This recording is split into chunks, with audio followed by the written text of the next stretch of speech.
Assalamualaikum dan selamat pagi. Bertemu kita lagi pada hari ini iaitu dalam PDPR 44.5.4.2 Kata Asli. Sebelum ini, Cikgu Siti Zuraidah telah mengajar kita berkaitan dengan polimer. Pada pagi ini, saya akan meneruskan lagi bab 4 ini dengan subtopik 4.2 iaitu Kata Asli. Seperti biasa, kita ikuti standard pembelajaran. Untuk subtopik ini, murid dapat menerangkan getah asli dari segi penamaan, pemilihan struktur dan sifat dia.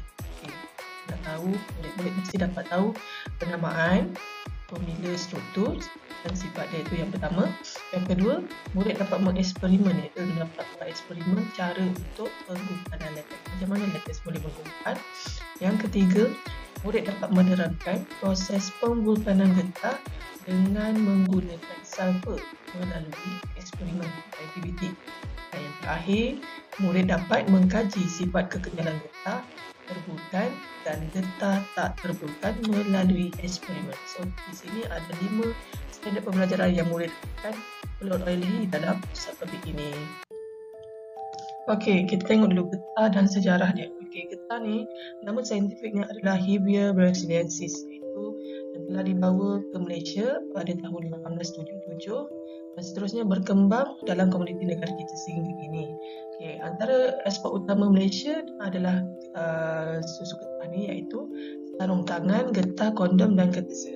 Ini adalah sumber utama produk daripada getah. Okey, kita tengok sejarah dia lagi. Lateks ni adalah secair daripada susu getah ni, kita panggil lateks.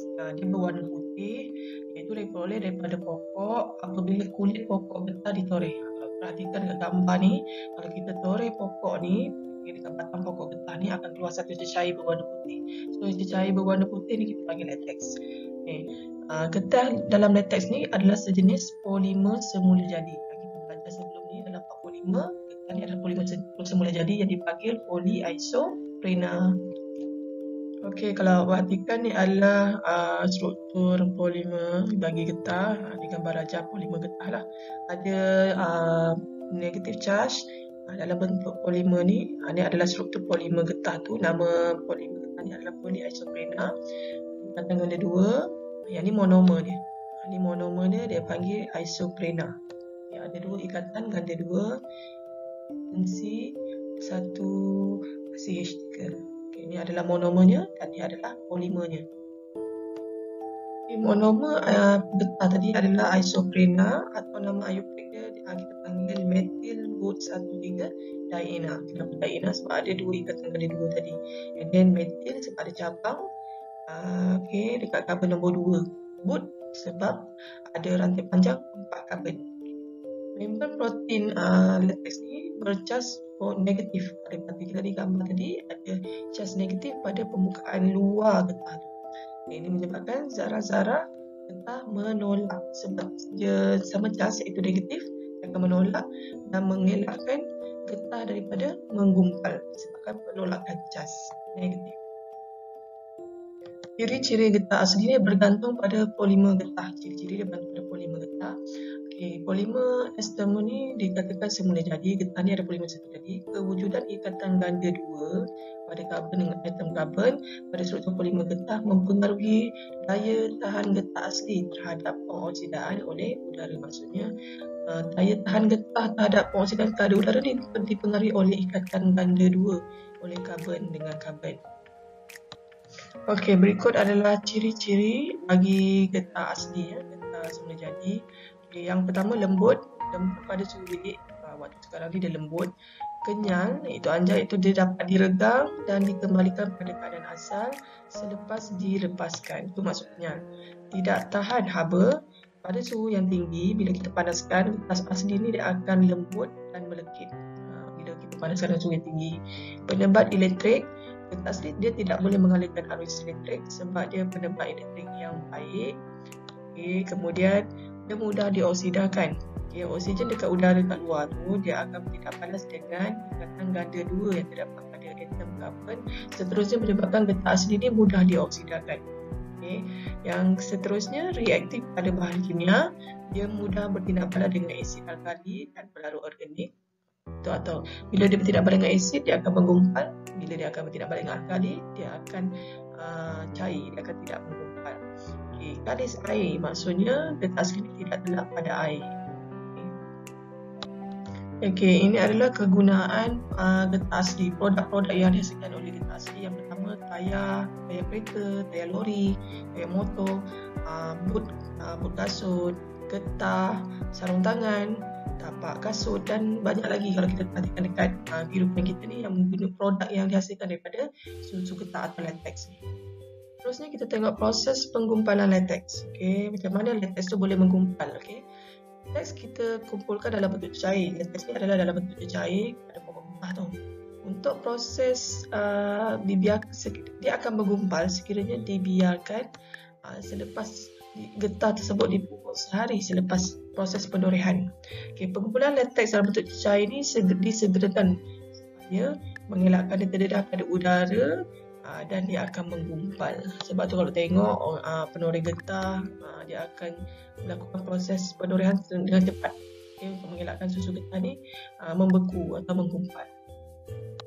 Okey, ini adalah proses-proses penggumpalan latex. Kalau diperhatikan, yang pertama ini adalah struktur membran protein getah. Okay. Membran protein getah ni bercas negatif. Okay, kalau perhatikan ada cas negatif dekat luar membran ni. Okay, zarah bertindak antara satu mendekati antara satu lain. Maksudnya kalau cas negatif antara satu sama lain, dia akan menolak. Seterusnya, apabila ion hidrogen kita dapat daripada mana? Daripada asid, dia akan menetralkan cas negatif pada membran protein. Ini kejadian penggumpalan, iaitu bagaimana susu getah tu boleh menjadi pekejal. Okay. So, ion hidrogen pada asid, contoh asid, proses untuk penggumpalan ni kita menggunakan asid lemah, contohnya asid etanoik, asid formic. So dalam asid tu dia ada ion hidrogen yang bercas positif, so dia akan menetralkan cas negatif pada membran protein pada latex. Kemudian zarah-zarah getah dia akan berlanggar antara satu sama lain menyebabkan membran protein pecah. Sebabkan penarik cas tadi positif dan negatif, zarah-zarah dia akan berlanggar antara satu sama lain dan menyebabkan membran protein pecah. Seterusnya, polimer getah dia akan bergabung antara satu sama lain, akan menyebabkan latex menggumpal atau membentuk pepejal. Beginilah proses latex. Okey, bahan untuk proses pengumpulan latex, bahan utamanya adalah asid lemah tadi, iaitu contohnya asid etanoik, asid formic. Dia boleh menggumpalkan latex dengan cara menetralkan membran yang protein getah yang bercas negatif tu. Okay, penggumpalan ni boleh berlaku dengan memasukkan asid lemah ke dalam latex secara semula jadi dan dibiarkan ataupun membiarkan latex tersebut terdedah kepada udara. So ada dua. Sama ada kita campur dengan asid lemah ataupun cara yang kedua kita biarkan latex tersebut terdedah kepada udara. Okay, bagaimana proses penggumpalan latex disebabkan oleh udara? Kerana dekat udara ada bakteria. Bakteria ni akan memasuki latex. Kerana bakteria ni dia akan merembeskan satu asid. Bahan utama untuk menggumpalkan mesti adalah asid. Bakteria ni dia akan merembeskan asid juga. Nama asid tersebut adalah asid laktik. Seterusnya dia akan menyebabkan latex menggumpal. Ini adalah proses penggumpalan latex secara semula jadi. Kita dibiarkan di udara. Tapi dia akan mengambil masa yang lama berbanding kita menggumpal latex dengan menggunakan asid lemah, asid etanoik atau asid formic. Okay, tadi saya dah cerita bahan yang digunakan untuk menggumpal latex. Okey, yang saya dah cerita bahan yang menghalang penggumpalan latex tu dan mengelakkan latex tu tadi beku atau berpejal. Okay, bahan utama dia adalah amonia, iaitu so amonia ni akan dimasukkan ke dalam latex, maka proses penggumpalan tidak akan berlaku. Okay, kenapa? Sebab larutan alkali amonia dia mengandungi ion hidroksida, iaitu ion negatif. Ion hidroksida ni dia yang dihasilkan oleh bakteria. So maka protein membran zarah getah bersifat negatif. So apabila berlaku penolakan, so maka zarah akan menolak antara satu sama lain dan mengelakkan ia menggumpal.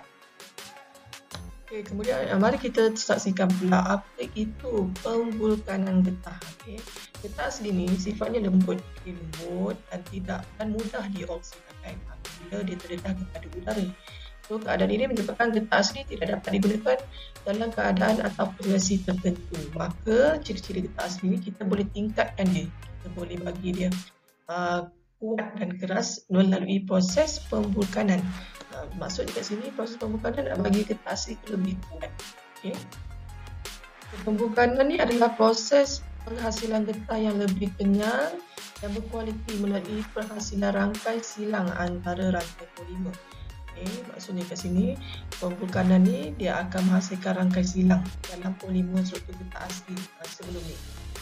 Sebelum ni polimer getah asli dia ada ikatan tunggal antara kabel-kabel, tapi untuk proses pembulkanan dia akan menghasilkan rangkai silang sulfur. Bagaimana pembulkanan ini berlaku? Semasa pembulkanan, ikatan ganda dua antara karbon polimer struktur getah tu dia terdapat molekul getah yang dia akan bertindak padan dengan sulfur. Pembulkanan ni dia memerlukan sulfur. Bahan iaitu sulfur. Terus dia akan menghasilkan rangkai silang sulfur. Rangkai silang sulfur ni dia yang menjadikan getah tersebut lebih kuat. Kalau tak ada rangkai silang sulfur ni, maksudnya getah tu lembut. So bila ada rangkai silang sulfur ni, kita dah masukkan sulfur dalam getah asli, so dia akan jadi lebih kuat. Ini adalah proses bagaimana rangkai silang sulfur tu boleh terbentuk. Ini adalah struktur monomer bagi getah asli. Ini adalah struktur getah asli. Kalau perhatikan ada ikatan ganda dua. Ada ikatan ganda dua kat sini. Ada dua ikatan ganda dua. Selepas proses pembulkanan, kalau kita perhatikan, ikatan ganda dua ni akan putus. Dia akan putus kat sini kawasan ni tadi. Akan putus dan dia akan gantikan dengan kawasan ni, dua molekul ni dia akan digantikan dengan struktur sulfur, molekul sulfur, rangkai silang sulfur. Kat sinilah dia akan masuk pada ikatan ganda dua. Ganda dua ni. So kat sini kita panggil di mana kedudukan sulfur ni dipanggil rangkai silang sulfur antara polimer getah asli sebelum ini.